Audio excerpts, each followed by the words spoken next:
Oi, pessoal, eu me chamo Gabriela, sou psicóloga e eu tô aqui no Modo Vozes, o nosso quadro do YouTube e do Spotify da Viner. Hoje eu trouxe um convidado super especial, que é o André Kolbe, e ele vai conversar com a gente sobre transtornos de personalidade. Bom, o dado mais recente que a gente tem é que de 10 a 13% da população em geral apresenta algum transtorno de personalidade, podendo variar entre os diferentes tipos que a gente já conhece. Então, André, tudo contigo e nos conta tudo que a gente precisa saber sobre os transtornos de personalidade. Tudo é sacanagem, né? Porque assim, é difícil, eu acho que a gente resumir em 35, 40 minutos ou um pouco mais, tudo que a gente precisa saber dentro da nossa prática clínica ou mesmo dentro dos estudos sobre transtorno de personalidade. São aulas que a gente tem ao longo das nossas formações e também estudos que a gente precisa aprofundar por anos, né? Então, acho que aqui a gente vai fazer um apanhado geral para ter uma ideia e também para as pessoas se interessarem no que elas se interessarem, talvez aprofundarem um pouco mais. Perfeito. Mas antes da gente começar, quero te agradecer muito pelo convite, por poder estar aqui, né, Obrigada para a tu gente por aceitar. conversar um pouco. Ah, bom, então vou me apresentar um pouco, né? Meu nome é André, para quem não me conhece, eu sou psicólogo clínico, né? Eu me formei na PUC Minas há quase 10 anos. E lá, na verdade, a minha trajetória sempre foi muito voltada para pesquisa e entendimento um pouco mais sobre o funcionamento social, assim, dentro dos transtornos de personalidade de uma maneira geral. Mas com o passar do tempo, eu fui fazendo várias incursões em momentos e aspectos diferentes na minha carreira, né. Então lá no início eu comecei a clínica muito pensando em trabalhar com pacientes com transtornos de humor e transtornos de ansiedade de uma maneira bastante ampla. Depois, com o passar do tempo, dentro da formação da especialização em TCC e depois na formação em terapia de esquema, eu fui entendendo que uma das coisas que sempre me atraiu e muito acontecia de forma espontânea dentro da prática clínica era a procura de pacientes com transtorno de personalidade, e eu vi que esse era um caminho que eu precisava aprofundar um pouco mais. E desde lá, seguindo nessa trajetória com as formações e depois também, né, com as certificações avançadas em terapia de esquema, né, de trainer e tudo mais, eu fui encontrando, acho que esse caminho, ou ele foi me encontrando, já não sei mais, sobre enfatizar bem mais, né, esses aspectos dessa população. Uhum. E tem sido o meu grande interesse, né, há muitos anos, principalmente os transtornos de personalidade borderline. Que legal. E acho que é um bom gancho para a gente começar, né? Tu começou trazendo sobre estudos mais voltados para de humor, ansiedade, e Uhum, que agora a tua caminhada vai mais para transtornos de personalidade. uhum, E de uma forma simples, porque como tu mesmo pontuou, a gente precisa estudar muito e aprofundar muito para entender as diferenças entre uma coisa e outra, mas como que a gente poderia conceitualizar o que que é um transtorno de personalidade e por que que ele se difere dos transtornos, por exemplo, de ansiedade, uhum. transtornos de humor? Uhum. Essa é uma pergunta e uma dúvida muito comum, principalmente dos alunos, quando a gente pensa nas formações em TE ou mesmo em TCC. Uma das grandes diferenças é que o transtorno de humor, de uma maneira bastante geral e ampla, é um transtorno, são eventos específicos de mudança de humor que acontecem num determinado período de tempo. Então, tu tem o fator tempo como um dos principais componentes diferenciais. Então, quando transtornos de humor bipolar, por exemplo, tu tem ali uma alteração de humor tanto para mania e hipomania ou então para um quadro mais deprimido por um período de tempo e depois uma estabilização desses quadros, ou então mesmo com pacientes que têm só uma depressão normal, né? Normal no sentido de uma depressão unipolar. Então esses também têm um curso de tempo bem delimitado e específico, ou mesmo nos transtornos de ansiedade que também tem essa variação de tempo bastante delimitada. Então aqui a gente tem esse fator tempo como sendo uma das chaves diferenciais bem significativas. Quando a gente pensa em transtorno de personalidade, a gente pensa, na verdade, numa mudança, em várias mudanças, em várias áreas de vida das pessoas. Então, seja em mudanças e oscilações de humor, seja também em contextos sociais e relações sociais, seja também na forma como essas pessoas se relacionam com o trabalho, na sua produtividade. ou mesmo no estilo de vida e no jeito que elas conseguem manter, por exemplo, hábitos e qualidades de vida. Enfim, tu tem um impacto muito mais geral, né, de uma maneira bastante ampla. Uhum. Então essa é um pouco da diferenciação. Claro que uma coisa não exclui necessariamente a outra, né. Uma pessoa com transtorno de personalidade pode ter uma comorbidade com um transtorno de humor, por exemplo, Uhum. né, e isso também pode acontecer e acontece muito dentro da clínica de uma maneira geral. E como tu comentou, quando a gente fala de transtornos de humor ou de ansiedade, tem um episódio do tempo, né? A gente usa o tempo como um delimitador. Já esses transtornos de personalidade é algo do tipo, eu sempre fui assim, né? Uhum, Pô, eu uhum. sempre fui assim. Algumas coisas até meio que ficaram acostumadas, né? O Sim. meu funcionamento, por mais prejuízo que traga, não, mas eu sempre fui dessa forma. Já quando a gente vê um paciente em um episódio mais depressivo, por exemplo, causa até um estranhamento, né? Eu Uhum, consigo uhum, dizer uhum, mais ou menos, aproximadamente, quando que eu comecei a ficar uhum, assim. Não, eu não era assim, eu não tinha uhum, esse humor, eu tô com uhum, esse humor agora e eu quero voltar a ser o que eu era antes, uhum, né? uhum, Tipo assim, eu saí do A, fui pro B e uhum, eu reconheço que eu tô nesse lugar uhum, diferente, eu quero poder voltar uhum. para aquele outro estado lá, diferente dos transtornos de personalidade, certo? Perfeito, é exatamente isso, Uhum, né. Então é muito perceptível que essa mudança de humor acontece, e as pessoas ao redor muitas vezes notam isso também. Tanto é que um dos critérios, por exemplo, de avaliação dentro de uma mudança de pacientes bipolares é se essa mudança de humor foi percebida por outras pessoas. Quando a gente faz a avaliação também dos pacientes deprimidos, essa característica, né, ou melhor, essa visão externa também é muito levada em consideração, uhum, porque a gente precisa desse fator validador, de certa maneira, externo, como sendo um dos balizadores também para essa percepção. Porque muitas vezes a autopercepção não é o suficiente para a gente bater o martelo, digamos assim, uhum, sobre uma determinada mudança de humor, uhum, né. Já nos transtornos de personalidade, isso também, de certa maneira, é visto pelas outras pessoas, só que, como é num curso de tempo maior, é como se elas percebessem que isso fizesse parte da pessoa, né, dentro da personalidade dela, e de certa forma realmente faz sentido. Então as pessoas se acostumam, uhum, né, em ver elas dessa maneira. uhum. Ah, é. Ela é assim, né? Ela Uhum, não está assim, uhum, ela é assim. uhum, E quando a gente fala sobre transtornos de personalidade, o que que a gente pode trazer como, bom, fatores que contribuem para isso? Como que acontece o desenvolvimento desse transtorno? uhum. A gente tem, na verdade, o transtorno de personalidade, ele é meio multifatorial. Então a gente tem uma série de aspectos que podem influenciar, desde contextos sociais e familiares, até mesmo, aspectos de como a estrutura de vida dessa pessoa se organiza.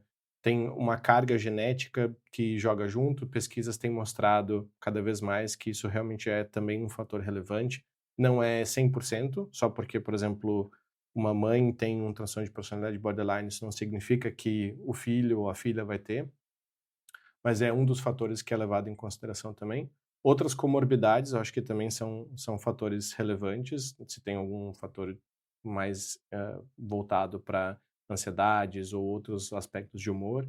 Então, na verdade, quando a gente faz uma avaliação sobre um paciente ou mesmo constrói com ele um plano de tratamento, a gente precisa levar em consideração todo esse contexto de uma forma bastante ampla. Uhum, Então, não é um fator, né? A gente não pode dizer foi um gatilho ou foi uma coisa que fez com que essa pessoa desenvolvesse um transtorno de personalidade, mas sim que é um contexto como um todo, e aí joga junto fatores ambientais, fatores intrínsecos e internos, né? E aí entra a biologia, entra toda a estruturação também em termos de personalidade, e aí, por consequência, outras coisas também. uhum. E como a gente está falando de personalidade, André, a gente pode dizer então que um transtorno de personalidade ele vai se desenvolver ali nos primeiros anos de vida. Talvez até início da adolescência, algo nesse sentido, mas não é algo que vai aparecer futuramente, por exemplo. Diferente dos transtornos de ansiedade, que podem surgir de acordo com o contexto de vida, mesmo que nos primeiros anos de vida não tenha aparecido ainda. Uhum. É uma boa pergunta. Quando a gente fala de transtornos de humor ou outros diagnósticos relacionados, a gente pode ver o aparecimento desse tipo de diagnóstico ao longo do curso do tempo, né, e ao longo da história de vida de uma pessoa. Claro que a gente tem uma e outra um e outro cuidado que a gente precisa ter na hora de fazer, por exemplo, um diagnóstico, como os transtornos de humor bipolar, mas o importante é que a gente consiga ter clareza de que realmente o aparecimento desses sintomas podem ser ao longo do tempo e ao longo da vida. Quando a gente fala de um transtorno de personalidade, ele começa a ficar mais aparente a partir do momento da adolescência. Só que, mesmo na adolescência, a gente precisa ter um cuidado também na hora de diagnosticar alguém com um transtorno de personalidade, principalmente pela fase. A gente sabe que a adolescência é uma fase muito importante de mudanças fisiológicas, né, biológicas também. Então, tu tem uma série de alterações hormonais que podem influenciar diretamente em oscilações de humor, em oscilações de comportamento, né? O cérebro ainda não está 100% formado, então tem áreas do cérebro que estão maduras o suficiente só a partir dos 20 anos. Então, tem uma série de aspectos que a gente precisa levar em consideração na hora de fazer um diagnóstico dessa magnitude, né? Uhum. Até porque uma das coisas que muitas vezes acontece também quando a gente diagnostica alguém, vem junto, né, um pacote que está presente dentro da nossa sociedade, que são os estereótipos que acabam sendo criados, os julgamentos, as críticas sobre algo e alguma pessoa nesse sentido, né. Uhum. E quando a gente fala sobre tratamento, além do acompanhamento de psicoterapia, que outros componentes também ajudam uma pessoa com transtorno de E personalidade? aí vai depender muito de quais comorbidades essa pessoa apresenta ou quais características ela tem dentro do seu quadro. Por exemplo, pacientes com transtorno de personalidade borderline apresentam muita desregulação de humor. Então, por si só, muitas vezes apresentam também dificuldade de manter um humor que seja estável, a ponto de conseguirem ter uma vida e uma qualidade de vida saudável. Então, em alguns casos, se não a maioria, é muito importante a gente fazer o acompanhamento medicamentoso também com o psiquiatra, pensando, por exemplo, em estabilizadores de humor, ou então se são aspectos mais relacionados à ansiedade, medicações que se direcionam mais para esse tipo de tratamento. Uhum. Mas vai depender muito do paciente em si, né, e também das características que essa pessoa tem.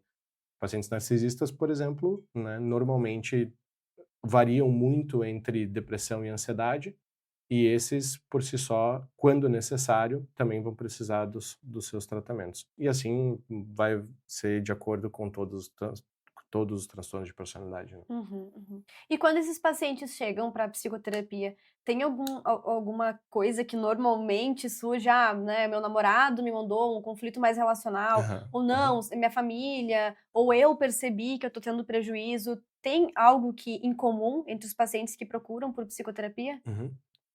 O que a gente falou mais cedo sobre esse prejuízo geral que existe na vida dessa pessoa com um Uhum, transtorno de personalidade. uhum, Então, acho que esse é o grande fator em comum, né. uhum, São prejuízos que podem ser vistos em várias áreas. Ele é muito disseminado, o prejuízo. uhum, Então, esse é um dos primeiros fatores que a gente vê em comum entre todos eles. Mas por que eles vieram para terapia são fatores muito específicos, às vezes, e muito individuais também. Então, por exemplo, pacientes narcisistas vêm muito, não necessariamente por vontade própria, né, por desejo próprio, mas por um conflito relacional, conjugal, por um conflito no trabalho, ou porque corre o risco de perder o trabalho, ou porque tem alguma interação que sente que não está sendo adequada, ou por estar em sofrimento muito grande em função de um quadro deprimido, ou porque vai perder muito dinheiro, ou já perdeu muito dinheiro. Enfim, são alguns clichês, assim, de certa forma, que acabam acontecendo. Hã, Quando a gente fala em transtorno de personalidade borderline, a gente fala muito do sofrimento que esses pacientes têm, e muito também da complexidade, do grau de sofrimento que eles apresentam. Então ali a gente tem muitas vezes um prejuízo gigantesco relacional, uma sensação muito grande de vazio e de solidão, então ou mesmo quadros muito deprimidos ou riscos muito grandes em relação à vida. Então esses às vezes são tópicos que fazem com que esses pacientes venham para terapia. Mas claro, eu citei 2 aqui, mas 2 transtornos de personalidade, mas eu acho que existem tantos outros que a gente tem especificamente para cada um deles, talvez, componentes que fazem com que essas pessoas procurem. uhum, Mas normalmente são esses prejuízos gerais, assim, e aí ou por necessidade própria, porque de alguma forma tem um insight, mesmo que não muito grande, sobre esse prejuízo, ou então por incentivo de outras pessoas, ou mesmo obrigação de outras pessoas, né, também de precisarem fazer psicoterapia. Uhum. E esses 2 exemplos que tu trouxe foram ótimos, na verdade, porque hoje em dia, tanto o transtorno de personalidade borderline quanto o narcisista, se criou, né, um discurso social até de estigmação, de gerar um estigma, né. Uhum, Tipo: uhum. "Ah, não, ele tá tendo tal comportamento é porque é narcisista. Ah, tá tendo tal Uhum, comportamento uhum, é porque é borderline", uhum, né. Então a gente que estuda e que tá trabalhando com isso, a gente ainda consegue filtrar esses comentários e trabalhar em cima disso, mas para as pessoas que não estão em contato com a área, realmente se torna algo muito estereotipado de uma forma negativa, né. uhum, Então: uhum, "Ah, não, eu não quero me relacionar com ele porque ele é border, não quero me relacionar com essa pessoa porque é narcisista". E talvez as pessoas ainda não tenham consciência ou até mesmo o conhecimento sobre o que que é um transtorno, o que que é outro, né. Já que tu trouxe esses 2 como exemplo, eu gostaria de te perguntar, de uma forma breve, claro, mas para que a gente possa também desmistificar um pouquinho, né, o que uhum. que é o borderline e o que que é o narcisista? Tá. Hã, acho que é uma ótima pergunta, assim. Aliás, todas que tu tem feito eu falo isso, né, são ótimas perguntas, Obrigada pela mas validação. mas, vamos lá. Faz parte, acho que um pouco do aspecto social, a gente entender que as pessoas elas não têm como ter um conhecimento muito aprofundado sobre transtornos de personalidade ou mesmo aspectos relacionados à psicologia de uma forma geral, por não terem acesso a esse tipo de informação. Então, de uma maneira bastante democrática, eu acho que o fato da internet ter começado a disseminar mais essas informações, claro, a gente precisa ter cuidado com a informação que a gente tem, mas faz com que a população tenha mais acesso a determinados conteúdos e consiga aos poucos diferenciar. Não é à toa que a gente tem visto um crescimento muito grande de procura por psicoterapia desde a época da pandemia, né, e também de entendimento sobre a necessidade desses processos em função muito dessa disseminação de informação. Então, quanto mais a gente conseguir, de uma maneira ética, técnica, poder diferenciar, né, aspectos relacionados ao funcionamento psicológico, melhor. Claro que não é para necessariamente a gente construir pessoas de um público geral que tem um PhD, né, em determinado área de conhecimento dentro da psico, mas a informação sempre é muito válida. Os transtornos de personalidade borderline, eles se diferenciam muito de outros transtornos, muito um como característica clássica, né, os aspectos voltados para a desregulação de humor. Então a gente tem muita atrelado risco de vida, a gente tem muita instabilidade em termos de humor, instabilidade em termos relacionais, também na troca com as pessoas e na construção de vínculos. A gente tem uma sensação grande de vazio e também uma sensação grande de solidão, de estar sozinho, né? E muitas vezes essa dificuldade de conseguir regular o seu humor, de conseguir regular essas relações de uma forma mais saudável, faz com que esses pacientes tenham um prejuízo gigantesco na sua qualidade de vida. Então, a gente tem acho que a gente tem vários graus de prejuízo dentro desse tipo de transtorno de personalidade, desde prejuízos muito severos que colocam realmente muito em risco a vida da pessoa, até prejuízos não tão severos em termos de vida, mas severos sim em termos de qualidade e também de estrutura, que aí entram muito mais em aspectos relacionais ou aspectos mesmo de trabalho, de vida, de construção de perspectivas futuras e assim por diante, né? Uhum, Então, o tratamento ele passa muito por, em cada etapa, determinar o que que de melhor a gente pode fazer para aquela pessoa naquele determinado momento, pensando na qualidade, na vida dela e também no processo em si, né, de uma forma geral. Quando a gente pensa em transtorno de personalidade narcisista, a gente está falando de um perfil de pessoas que, de forma geral, né, claro que tem as suas especificidades sempre, são pacientes que têm muita dificuldade na expressão de suas emoções, na conexão com as suas próprias emoções, que têm um déficit grande em certos momentos em empatia e também em conseguir entender o outro e se conectar com essa outra pessoa profundamente. São pacientes normalmente muito racionais e por conta da sua racionalidade, sua história de vida, na sua grande maioria, são bem-sucedidos em função do seu funcionamento, mas apresentam muito esse prejuízo também relacional, principalmente, né. Então, são pacientes muitas vezes também bastante solitários, né, são pacientes que muitas vezes têm dificuldade também nesse quesito de relacionamento social, né, mas eles não correm tanto risco de vida como, por exemplo, de desregulação emocional, como, por exemplo, os pacientes borderline. Uhum, Faz perfeito. sentido? Faz total sentido. E esses são os 2 perfis, talvez os 2 tipos de personalidade que mais aparecem pra ti na clínica? Eu majoritariamente trabalho com pacientes borderline. Uhum, Claro, tenho alguns pacientes narcisistas também, mas hoje o meu grande foco dentro da clínica tem sido pacientes com transtorno de personalidade uhum. borderline. E pra trabalhar com essa demanda, tu usa terapia de esquema? Varia muito, né? Hoje eu penso, na verdade, muito de uma forma transdiagnóstica o processo como um todo, né? Uhum, Transdiagnóstico é muito conseguir entender o que que de melhor a gente tem. Claro que isso se conecta um pouco com psicologia baseada em evidências e prática baseada em evidências, mas o transdiagnóstico é a gente conseguir construir ferramentas e um processo terapêutico que abranja e também cuide dos aspectos mais importantes da vida daquela pessoa naquele determinado momento. Então, por exemplo, terapia de esquema, ela não é uma boa abordagem pensando em regulação emocional de pacientes muito graves no primeiro momento. Então, a DBT tem muito mais estudo e muito mais respaldo técnico e científico nesse sentido. Então, normalmente com pacientes que têm uma desregulação muito grande no início do tratamento, eu uso DBT. Depois que essas emoções elas já encontram um lugar mais estável, né, e o paciente consegue ter habilidades técnicas, consegue ter ferramentas, se sente mais seguro e essa oscilação não aparece tanto, aí a gente pode fazer uma transição de modelo, por exemplo, pensando em terapia de esquema, para que aí a gente trabalhe mais aprofundadamente, né, esses aspectos da personalidade em si. perfeito, perfeito. E o diagnóstico, André, como que normalmente ele é feito? A gente usa o livro do DSM como também os critérios para a gente Uhum, conseguir uhum, fechar ou não o diagnóstico, uhum, mas o que mais que é importante nesse tratamento? É conversar com familiares, é conversar com psiquiatra? O que que tu vê como mais essencial antes de dar devolutiva ou quando que tu dá, quando que uhum, tu não uhum, dá sobre um transtorno de uhum. personalidade? Acho que tudo é essencial, né, Uhum, quando a gente fala, porque quando a gente fala em dar uma devolutiva ou dar um diagnóstico para alguém. Principalmente porque a gente precisa entender que um diagnóstico não é qualquer coisa.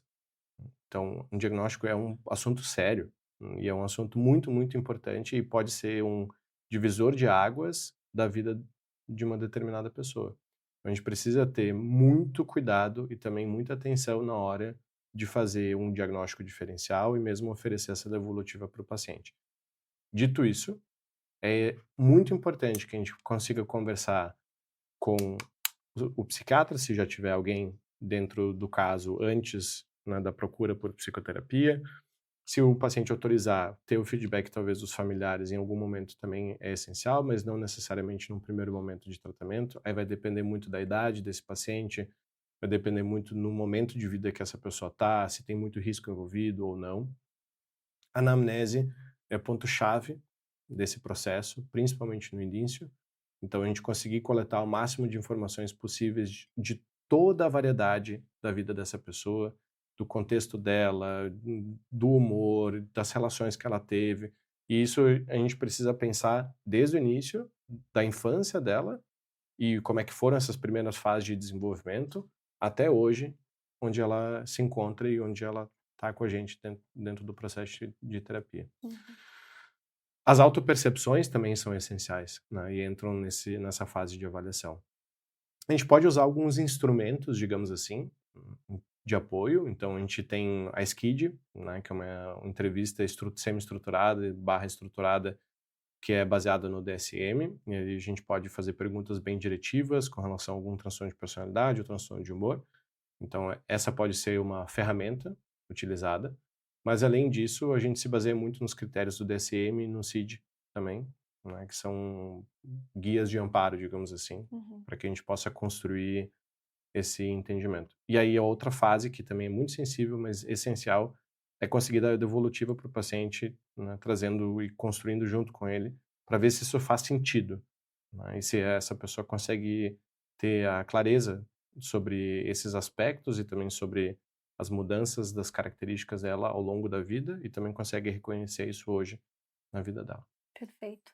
E todos esses pontos que tu está trazendo, é importante lembrar que não é feito em uma sessão, né? É um processo mais demorado, né? Todo o Uhum, termo de avaliação, de compreender o funcionamento do paciente, a história de vida. Muitas vezes os pacientes podem chegar para a psicoterapia com algo muito específico para ser resolvido, né? uhum, Que uhum, é aquilo que tu comentou. Bom, tem um conflito relacional, tem alguma questão uhum, relacionada ao trabalho. Aí o paciente foca muito naquilo. Talvez seja difícil nesse primeiro momento dar uma olhada num contexto geral. uhum, Claro que a gente consegue, de certa forma, já ir observando e pontuando uhum. algumas coisas, mas esse processo de avaliação, ele vai demandar ali um tempo também, né. Sim, perfeito. Eu acho que o processo de avaliação ele tem que ser ele tem que ser entendido como um processo. Né, e um processo significa ter etapas e ter um tempo para que isso seja feito. Com alguns pacientes, a gente consegue concluir um processo de avaliação em 4, 5 sessões. Com outros pacientes, a gente leva alguns meses, porque outras coisas pulam na frente, são mais importantes, como, por exemplo, apagar certos incêndios ou resolver certas dificuldades e problemas que estão interferindo diretamente na vida dessa pessoa naquele determinado momento. Uhum, Né? Então, por exemplo, se um paciente chega com risco de vida, a gente não vai fazer uma avaliação, né, de uma anamnese. A gente vai cuidar para que essa pessoa se mantenha viva e tenha estratégias para que isso aconteça também. Depois, quando esse paciente estiver estável, aí sim a gente pensa mais num processo de avaliação e de anamnese profunda. Então, são cuidados e diferenciações que a gente precisa ter e que são essenciais para que a pessoa seja muito, muito, muito cuidada uhum. e tenha um ambiente seguro dentro da psicoterapia. Até a própria questão do vínculo, né. A construção do vínculo também vai demandar tempo. Sim, E ele é importante para que a gente consiga fazer todo o restante do nosso trabalho. sim. O vínculo é essencial. E o vínculo, de novo, também é um processo, Uhum, que pode muitas vezes, dependendo da pessoa e dependendo da história, e dependendo do diagnóstico e de vários outros fatores, ser rápido, né, ter uma construção rápida de vínculo e um vínculo estável e seguro, mas tem outros pacientes que levam, às vezes, um ano para construir um vínculo estável e seguro, né, e de confiança também dentro do uhum, processo. uhum. Então, saber manejar essas diferenças, saber entender também o quanto isso impacta no processo e nas escolhas técnicas e éticas que a gente vai fazer, também, também joga junto. Uhum. Perfeito. André, tu disse que tu não ia conseguir falar tudo, mas, eu entendo o quanto é importante a gente seguir estudando, mas realmente todas as questões que tu trouxe aqui foram muito deixaram muito claro, né, a importância da gente estudar, por onde estudar, o que que é necessário saber, quais são os pontos principais. Eu queria te perguntar, tem mais alguma coisa que tu gostaria de complementar, algo que tu vê como muito importante nesse momento? Eu tenho refletido cada vez mais sobre isso, e eu tenho é algo que me acompanha, mas eu vejo que tem tido cada vez mais abertura da gente ter trocas com os colegas também, e tem sido muito importante falar em voz alta, talvez, e reforçar muito que, independente do diagnóstico, independente do que a pessoa tem em termos de características de funcionamento e de personalidade e tudo mais, são seres humanos, né? E a gente precisa sempre lembrar que na frente de nós tem outro ser humano que precisa de um cuidado, de uma atenção e também precisa muito do nosso olhar ético, técnico, mas humano, acima de tudo. Então, independente de tudo que a gente leia, estude, que a gente se aprofunde em termos de conhecimento, vai chegar um momento onde a gente vai estar conectado com o nosso paciente, frente a frente, coração com coração, né? E também racionalmente com outra racionalidade, então cabeça com cabeça, mas vai ser humano. E essa conexão humana, ela transpassa muito mais e ela é muitas vezes muito mais essencial e importante do que só o conhecimento técnico e só as habilidades técnicas que um terapeuta pode desenvolver ao longo da carreira, Uhum, né. E isso vem com o tempo, né. Acho que no início a gente está muito no início da nossa trajetória, a gente sempre está muito conectado em ter que, de alguma forma, ter muitas habilidades, ter conhecimentos, e a gente se foca imensamente em precisar atender da melhor maneira possível, mas depois isso acaba sendo continua sendo essencial e importante, mas parece que nós como terapeutas a gente relaxa e vê se: "Tá, espera eu acho que tem espaço para muitas outras coisas", uhum, né. Então, para quem está começando, né? É essencial ter isso sempre em mente. De talvez relaxar antes, né? E se recostar e se reinclinar antes e dizer assim, não, eu sou um ser humano, a outra pessoa também é, e a gente vai encontrar um nível e uma forma de conseguir avançar dentro desse processo que seja humano, né? E isso Uhum. é o mais essencial de tudo. Perfeito. Talvez antes da gente se perguntar que diagnóstico esse paciente tem, é da gente refletir o que que esse paciente precisa, né? Sim. O que que ele precisa nesse momento, porque essa pergunta para nós mesmos ou Uhum. até mesmo para o Uhum. paciente, ela é importante porque vai nos dirigir. Uhum. Pode ser que a gente saia de uma sessão e queira buscar vários artigos e vários Uhum. estudos, e isso é importante. Uhum. Mas talvez naquele momento o paciente precisa de um cuidado, precisa de Uhum. alguém que esteja ali para escutar, alguém que Uhum. esteja ali realmente preocupado com ele. Exatamente. Então, a necessidade ou o que ela precisa em termos de apoio, amparo ou qualquer outra necessidade que for, naquele momento talvez transpasse muito mais, né, Uhum, do que um artigo científico ou mesmo um capítulo de livro. uhum, perfeito, muito bonito. Muito obrigada, André, pela tua participação. Eu estava super animada para te ouvir, Que admiro bom. muito o teu trabalho e sempre aprendo muito contigo. Muito obrigado por me ter aqui, né, por eu poder participar. Então conta aí pro pessoal quais são as tuas redes sociais, onde que tu te encontra, o e-mail, o número do telefone, Uhum. né, onde que a gente pode te procurar. Tá. Vocês podem me achar no Instagram, no @AndréMCoube. Vocês podem me mandar uma mensagem também por ali no direct ou então um e-mail, andremichelcoube@gmail.com. E ali a gente pode bater um papo, tirar dúvidas e se vocês precisarem de outras informações ou quiserem outros contatos, me procurem por esses canais e aí a gente conversa por ali. Perfeito. Muito obrigada, André, muito obrigada para quem assistiu o nosso episódio até aqui. Um abraço e até mais. Tchau, tchau.